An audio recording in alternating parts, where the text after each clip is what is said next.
오늘의 사연 지금 바로 시작해 볼게요. 안녕하세요. 좀 전 이야기인데 친구 녀석도 혹시 이 사연 들으면 내 이야기인가 싶을 수도 있겠네요. 사업한다고 철없이 까불던 시절이 있었는데 그때 친구 엄마와 있던 이야기입니다.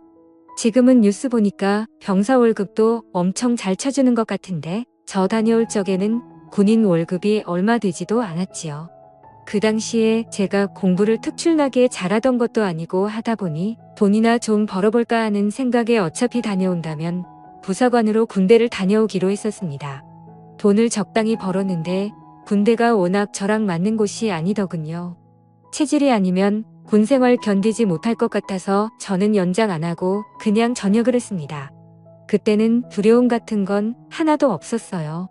오히려 군대도 몇 년이나 있었는데 뭔들 못하겠냐 하는 자신감이 더 커서 전역 후에 제가 사회로 돌아오면 뭐든 시작할 수 있고 다 성공시킬 수 있다는 자신감에 차 있었습니다.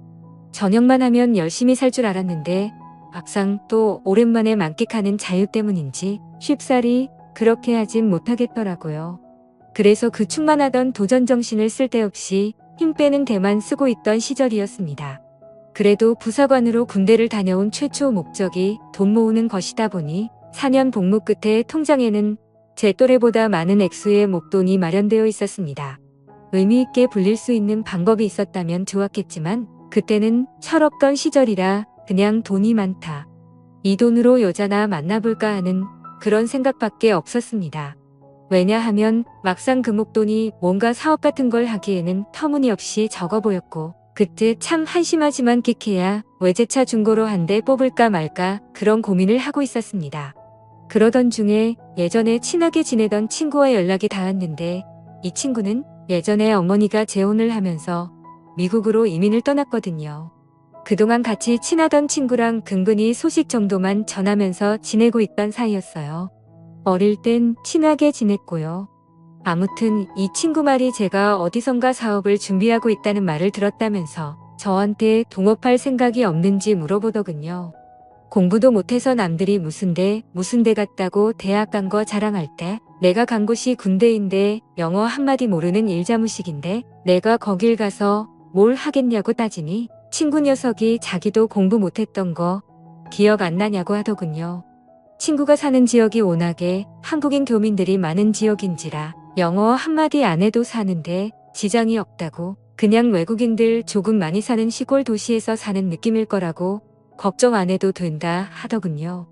사업은 뭔 사업을 하느냐 물었더니 한국식 포장마차를 한번 열어보고 싶다는 겁니다. 교민들이 많은 데 비해서 막상 술 마시고 놀거리가 많지 않아서 아쉬운 와중이라고 하더군요. 그러면서 한다는 소리가 생각해보라고 하는 겁니다.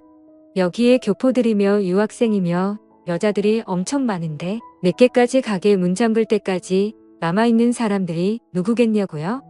바로 가게 운영하는 우리들 아니겠냐 하더군요. 안 그래도 늦게까지 할 게 없어서 죽겠는 이 여자들을 위해 우리가 대업을 이뤄야 하지 않겠냐면서 저를 꼬드기는 겁니다. 일단 창업하는데 드는 비용이나 이런 건 걱정하지 말라고 하더군요. 자기도 믿을 사람이 필요하니 제가 모아놓은 돈은 그냥 이민 비용에 보태라고 하는 겁니다. 영주권이니 뭐니 해서 너무 어렵게 생각할 거 없다고 일단 여기 도착만 하면 어떻게든 다 해결할 수 있다고 하면서 와볼 만한 곳이라고 하는데 안 가볼 수가 없더라고요. 거기에 비단 사업이 잘 안 된다 하더라도 당시에는 최저시급이 거의 2배에 가까웠기 때문에 사업이 원하는 대로 잘 풀리지 않더라도 꾸역꾸역 미국에서 벌어먹고 살 수 있겠다는 생각이 들었습니다. 군대에서 4년을 썩었는데 친구 말로는 5년만 나 죽었다 하고 일하면 1년에 1억은 우습게 모을 수 있다고 하는데 거기에 포장마차 특성상 저희는 밤에만 영업을 하니 낮 동안에는 제가 투잡을 뛰려면 얼마든지 뜰 수 있다는 겁니다. 그러면 그 큰 돈을 모으는 데 들어가는 시간이 길게 잡아도 3년이면 될 거라고 하는데 솔직히 그 말을 듣고 안 갈 사람이 어디 있겠습니까?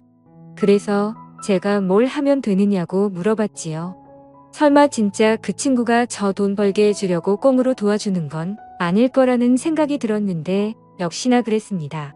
친구 녀석이 하는 말은 자기가 미국으로 이민 온 지가 좀 되었다 보니 한국에서 유행하는 걸 쫓아가기가 힘들다고 하더군요. 주방에서 친구 녀석 엄마가 음식을 하기로 되어 있는데 자기가 암만 인터넷으로 본 거 말로 설명하고 해도 어머니가 직접 먹어보지 않는 한 음식을 비슷하게 흉내도 낼 수 없을 것 같다고 하는 겁니다. 아직 온 가족들이 하는 일이 있어서 그 많은 식구들이 한 번에 움직이기에는 무리가 있는 것 같고 해서 어머니만 이번에 한국에 들어올 거라고 하더군요.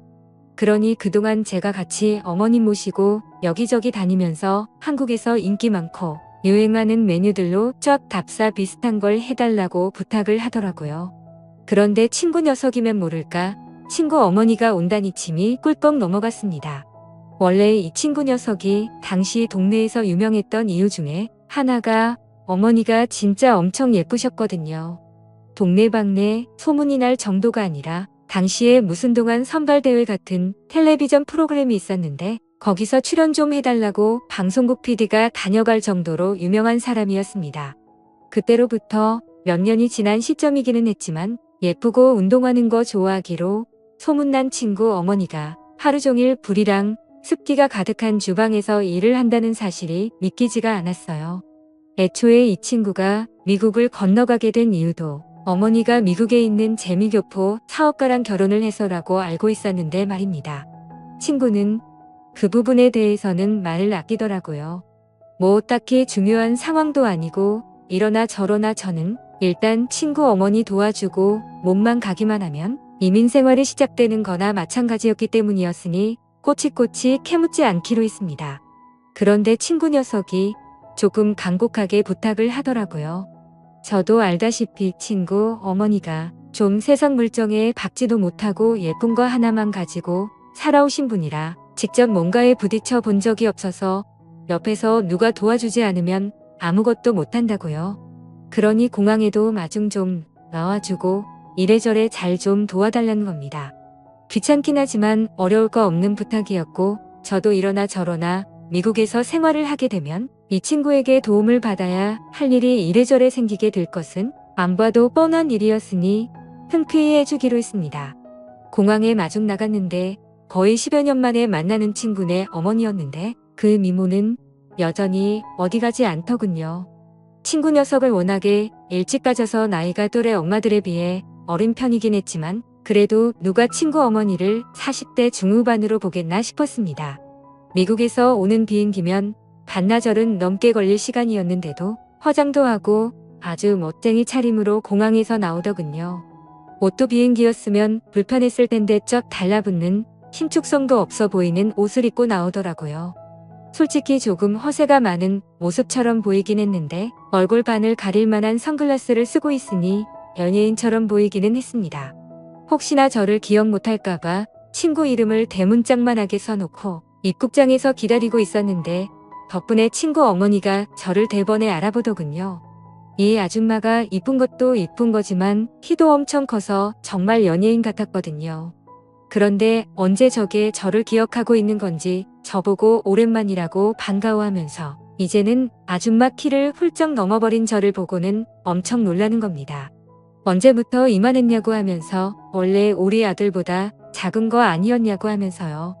제가 친구보다 작았던 순간은 한 번도 없는데 누구랑 오해하는 건지는 모르지만 그래도 나름대로 어색한 분위기를 해보려는 친구 어머니의 노력이 보이더라고요. 어차피 저도 군 간부 생활하면서 능글맞게 사람 대하는 거 하나는 잘 배웠으니 친구 어머니와 단둘이 있는데도 뭐가 어렵지는 않았습니다. 차에 태우고 일단 서울로 향했어요. 숙소가 어디시냐 물어봤는데 대물음에 대답은 안 하고 일단 자기가 한국에 있는 일정이 굉장히 짧은 편이라며 일단 술집 한 군데부터 먼저 가보자는 겁니다. 그때가 오후 6시였거든요. 시간상으로는 저녁 시간이긴 하지만 몇 억이나 시차 적응 때문에 피곤하지 않겠냐고 물어봤는데 걱정 말라고 하더군요. 그래서 일단 제가 자주 가는 곳으로 모셨습니다. 그 가게에서 제일 잘 나간다는 안주를 3개나 시켰어요. 안주가 양도 많은 편이라서 보통 저는 여기에 오면 하나만 시켜놓고 술만 계속 먹어도 모자람이 없을 정도였거든요. 물론 술 먹자고 온 자리가 아니라 어떤 건지 확인하러 온 것이다 보니 문제될 건 없었지요. 그런데 아줌마가 소주도 한 병 주문을 하더군요. 그래서 제가 흠칫했지요.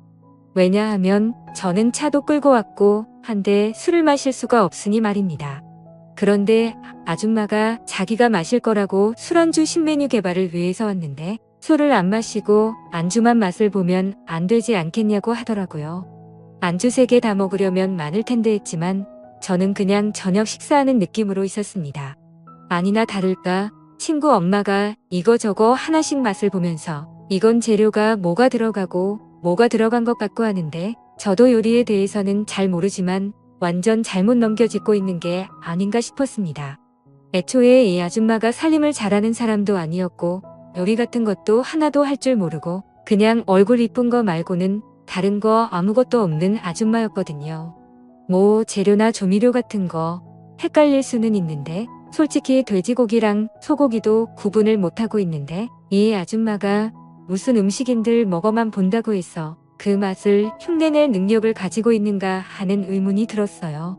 거기에 안 좋은 소문이기는 한데 솔직히 친구 엄마가 뭐 능력이 있던 사람도 아니고 그냥 예쁜 거 하나 말고는 내세울 게 없는 사람이기도 했어요. 저희 어머니도 동네 아줌마들하고 뒷담화하는 걸 제가 들어서 기억하는데 이 아줌마가 동네 방네마다 애인이 여러 명이 있다고 들었거든요. 그래서 그 애인들하고 데이트하면서 그걸로 생활비하고 그랬다고 들었습니다. 그러니 당연히 살림 같은 거 할 줄 모를 텐데 애초에 친구 녀석이 어머니가 주방 일을 한다니 어쩐다니 하는데 저는 그것부터가 믿기지가 않았거든요. 이러나 저러나 저도 같이 일을 하게 될 사업인데 요리한다는 사람이 이래가지고 그 사업 미래가 뻔히 보여서 조금 걱정이 되기도 했습니다. 술도 엄청 센 것처럼 자신 있게 소주 한 병을 깠으면서 2병도 채 마시지 않고 친구 어머니는 혀가 꼬이고 눈이 반쯤 풀리기 시작했어요. 이제는 연구하겠다던 안주에는 관심도 없고 비틀비틀 하더라고요. 게다가 시차 적응에 여도까지 있으니 체력이 남아나겠나 싶었습니다. 안 되겠다 싶어서 일단 숙소로 모셔다 주겠다고 하고 데리고 나왔습니다. 이미 이때부터 친구 엄마는 정신을 차리지 못해서 계산도 제가 해야 했네요. 아무튼 겨우겨우 차에 다시 태웠습니다. 뒷좌석에 앉혔는데 차에 타자마자 철푸덕 쓰러지더라고요. 숙소 같은데 체크인을 해야 할 텐데 어딘지 말해주질 않았으니 정말 돌아버릴 지경이었습니다. 결국 친구에게 전화를 해야만 했지요. 친구는 전화를 받더니 난감해하면서 그제서야 어머니가 숙소 같은 거 따로 정하지 않고 왔다는 사실을 말하더군요. 한다는 말이 사실 집안 이야기라 뻘끄럽기는 한데 여유가 있는 편이 아니랍니다. 자기가 직접 말하려다가 어머니가 직접 하신다고 해서 가만히 있었는데 사실 지금 어머니 숙소를 구할 돈이 없어서 제가 혼자 사는 집에 신세 좀 지게 하려던 생각이었다 하더라고요. 미리 부탁했어야 했는데 자기를 이상하게 생각하지 않을까 싶어서 말을 못했다고 미안하다고 하는데 글쎄요. 가장 중요한 사실을 말을 하지 않은 게 오히려 더 자기 자신을 그리고 자기 어머니까지 이상한 사람으로 만드는 게 아닌가 싶더군요. 미리 부탁했어도 안 되는 게 제가 혼자 살고 있기는 하지만 집이 그냥 평범한 원룸이라서 사실 누구를 재운다던가 할 만한 집은 아니었어요. 게다가 다른 사람도 아니고 친구 어머니인데 바닥을 쓰라고 할 수도 없는 노릇이었으니 말입니다. 그렇다고 제가 바닥에서 자기는 더더욱 싫었고요. 그래도 처음에는 화가 났지만 어른 입장에서 아들 친구한테 하루만 재워달라고 부탁해야 하는 아줌마 속은 어땠을까 조금씩 이해가 가기 시작했고 몇 년 만에 오는 한국일 텐데 다른 일정할 것도 없이 술을 영 거푸 마신 이유도 알겠더군요. 그래서 다른 건 몰라도 그날 하루만큼은 우리 집에 데리고 가야겠다는 생각이 들었습니다. 집에 도착해서 괜히 짐 가방까지 같이 가지고 올라가면 그냥 그 길로 우리 집에 머물게 되지 않을까 싶어서 술 취한 친구 어머니를 부축해서 제 방으로 데리고 갔어요. 원룸이라고 해봐야 4평도 안 되는 조그만 방이었습니다. 저 하나만 있어도 집이 꽉 차는 느낌인데 한 명이 더 늘었으니 집이 얼마나 좁아 보이겠습니까? 집에 누구 데려오는 적도 없어서 여분의 이불조차 없어서 저는 바닥에 보일러를 틀어놓고 겨울 잠바들을 꺼내놔서 그 위에 누워야 했습니다. 아주머니는 잘 주무시고 계시더라고요. 그때까지는 갑작스러운 돌발 상황 때문에 경황이 없었는데 다시 생각해보니 이게 기분이 묘하더라고요. 동네에서 아름답기로 소문났던 친구네 엄마가 술에 만취한 채로 제 방에 들어와 깊은 잠에 빠져들어 있다는 상황만 봐도 그렇지 않겠습니까? 이런 특수한 상황을 의식하고 나니 더 떨리더라고요. 그러니 그 다음부터는 불을 끄고 누워도 천장이 괜히 밝게 보이고 이런저런 생각이 다 들기 시작하는 겁니다. 그렇게 뜬 눈으로 몇 분이나 있었는지 모르겠습니다. 그런데 침대에서 인기척이 느껴지더라고요. 부스럭대는 소리에 괜히 속이 찔려서 눈을 꼭 감았는데 친구 어머니가 잠에서 깬 것 같더군요. 친구 어머니는 제 곁으로 다가왔습니다. 그러더니 제가 잠에 들었는지 확인하는 듯 하더군요. 제가 원래도 연기 같은 걸 잘 알 줄 모르는 타입이다 보니 이내 자는 척을 하고 있었다는 걸 들키고 말았습니다. 친구 어머니는 제가 자는 척을 하고 있었다는 사실에 놀라지도 않더군요. 그러더니 저한테 난데없이 미안하다 하는 겁니다. 아직 혀가 꼬부라져 있는 걸 봐서는 술 기운이 남아있는 것 같더라고요. 그래서 결국 친구 어머니와 바닥에 아주 안 든 상태가 되었습니다. 친구 어머니는 숙소를 구하지 못한 이유에 대해서 거짓말로 횡설수설하다가 이내 눈물을 보이더군요. 자기에 대해서 알고 있으면 자기가 주방 일하는 거랑 거리가 먼 사람이라는 걸 알지 않겠냐면서 자기도 자기 인생이 왜 이렇게 된 건지 모르겠다며 눈물을 뚝뚝 흘리기 시작했습니다. 좋은 사람을 만난 줄로만 알았다며 모든 걸 다 내쳐버리고 미국행까지 택한 자기가 바보 같다고 하는 겁니다. 자초지종을 듣자 하니 한국에 애인이 그렇게 많았는데도 그 남자 하나만 보고 따라갔다가 이혼당하고 어떻게든 먹고 살아보겠다고 발버둥 쳤답니다. 자기는 한국으로 너무 돌아오고 싶은데 친구 녀석은 미국에 남고 싶어 해서 이러지도 저러지도 못하는 상황이라고요. 자기는 이제 그만하고 싶다고 돌아오고 싶다고 하면서 저보고 좀 도와달라는 겁니다. 뭘 어떻게 도와주면 되겠느냐 물으니 자기가 할 수 있는 모든 걸 다 지원해 줄 테니 역으로 자기 아들한테 말해서 한국에서 같이 사업을 하게 설득을 해달라더군요. 어려울 거 없는 부탁이었지만 저 또한 짧은 시간이지만 미국행을 준비하기 위해 들어간 시간도 있고 솔직히 기대하던 것도 있으니 손해보는 기분이 들었습니다. 그래서 그건 좀 곤란하겠다는 식으로 대답하니 완전 울상이 돼서 눈물을 펑펑 흘리더군요. 자기가 뭘 어떻게 해줘야 부탁을 들어주겠냐는 듯이 나오다가 친구 어머니가 아무래도 과거에서부터 그 미모를 활용했던 버릇이 남아있는지라 어떻게든 제 마음을 돌려주겠다며 애정 표현을 하시더라고요. 예전부터 흠모해 오던 사람이었는데 이렇게 나오니 손을 쓸 도리가 없더군요. 그 후로 친구 어머니와 연인이 된 듯이 서로 애틋하게 시간을 보내게 되었습니다. 미국으로 돌아갈 날이 다가왔을 때 저는 그녀를 대신해 친구에게 전화를 걸어 역으로 한국에서 같이 사업을 하자고 제안을 했습니다. 이것저것 알아보다 보니 한국에서 오히려 성공의 기회가 있을 것 같으니 한번 너도 와보라고요. 친구 녀석은 저의 의외 제안에 당황하더니 생각할 시간을 달라더군요. 친구 어머니가 미국으로 돌아갈 때 저한테 다시 꼭 만나자고 하면서 제게 작별의 인사를 해주고 갔습니다. 사실 그렇게 헤어지고 나니 여운은 상당하더라고요. 하지만 친구 녀석이 어머니와 함께 한국에 돌아오지는 않았습니다. 저는 부사관까지 몇 년을 했던 군 생활인데 친구는 2년도 안 되는 군대가 무서워서 귀국할 생각이 없다더라고요. 그렇게 저는 미국 이민의 기회도 놓치고 잠깐이지만 좋은 추억을 만든 연인도 잃게 되었습니다. 아무래도 그런 사이까지 되었으니 친구랑도 사실 껄끄러워진 건 당연한 이치고요. 얼마 전에 그 친구 녀석 소식을 들었는데 어머니의 그 요리 실력을 가지고 어떻게 한 건지 모르겠지만 꽤나 성공한 듯해 보였습니다. 잠깐의 유혹을 이기지 못해 엄청난 기회를 놓치게 된 것 같아 아쉽긴 한데 또 한편으로는 이런 경험을 해본 사람이 세상에 몇이나 되겠습니까? 친구 녀석한테는 미안하지만 저는 평생에 자랑할 안주거리가 생겼으니 그걸로라도 우연을 삼아야겠네요. 감사합니다.